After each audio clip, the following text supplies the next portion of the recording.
नमस्कार मंडळी. आता संध्याकाळच्या 5 वाजलेत.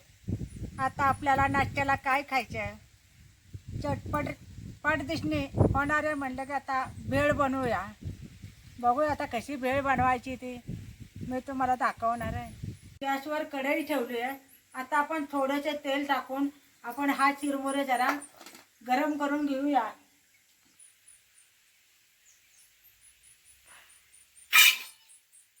आपण हे थोडा कढीपत्ता पण टाकूया फोडणीला.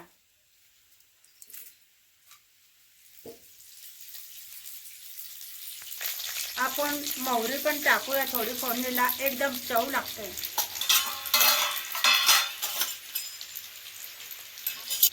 आपण थोडेसे शेंगदाणे पण टाकूया. चिवड्याला शेंगदाणे असले की एकदम चव खायला मस्त लागते.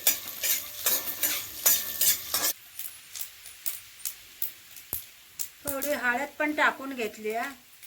आपले चिरमुरे एकदम कुरकुरीत आणि पिवळे दिसतील. हे चिरमुरे बघा, हे आपण गरम करून घ्यायचे जरा.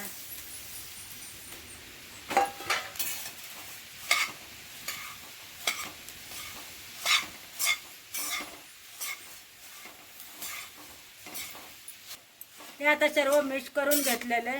आता आपण चिरमुरे आता हे पिवळे झाले की आपण ताटामध्ये आता ओतून घ्यायचे. आता बघा हे चिरमुरे आपण पिवळं करून घेतलेले आहेत. आता त्या चिरमुऱ्यामध्ये काय काय टाकायचे आपल्याला भेळ बनवायची. हे बघा हे कोथिंबीर आहे, हा लाल मिरचीची पावडर आहे, हा उकडलेले मटके आहे, हे चवीनुसार मीठ आहे, हे कांदा आपण भेळेमध्ये टाकतो, हे टमाटा आणि हे आपलं फरसाण. आता बघा आपण हे शेव टाकून घ्यायची. हा हे फरसाण टाकून घेतले, नंतर पण टाकायचे. आपण हे टमाटा पण टाकून घ्यायचा याच्यावर.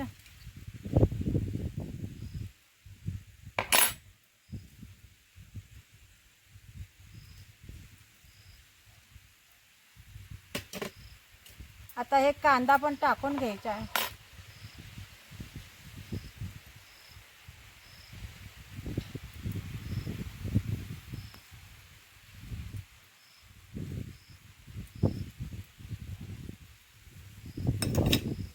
आता आपण हे शिजवलेली मटकी पण आहे.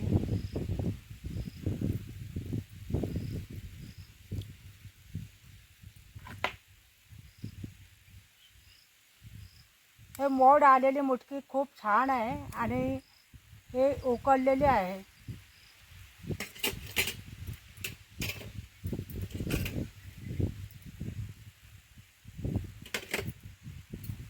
आपण हे मिरचीची पावडर पण टाकू शकतो.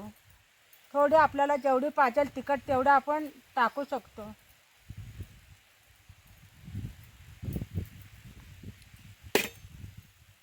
आता आपण हे चवीनुसार मीठ पण टाकू शकतो.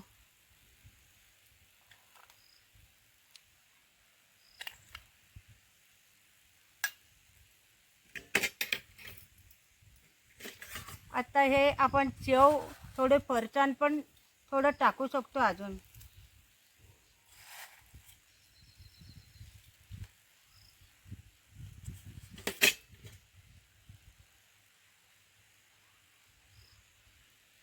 हे बघा कोथिंबीर पण छान आपले बघा कशी टाकायची. आपल्याला भेळेला खूप चव छान लागते म्हणून आपण कोथिंबीर टाकतो भेळेमध्ये.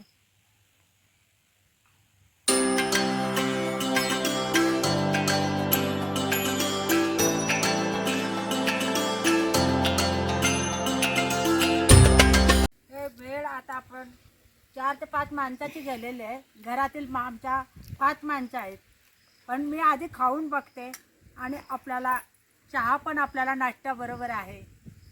आपण हे भेळ पण खाणार आणि चहा पण पिणार.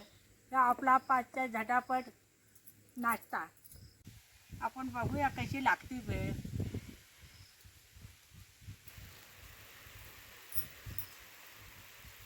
खूप छान लागते.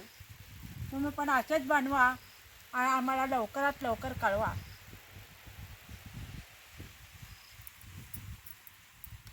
भेळ बनवा आणि तुम्ही पण खाऊन बघा आणि आम्हाला सबस्क्राईब लवकरात लवकर करा.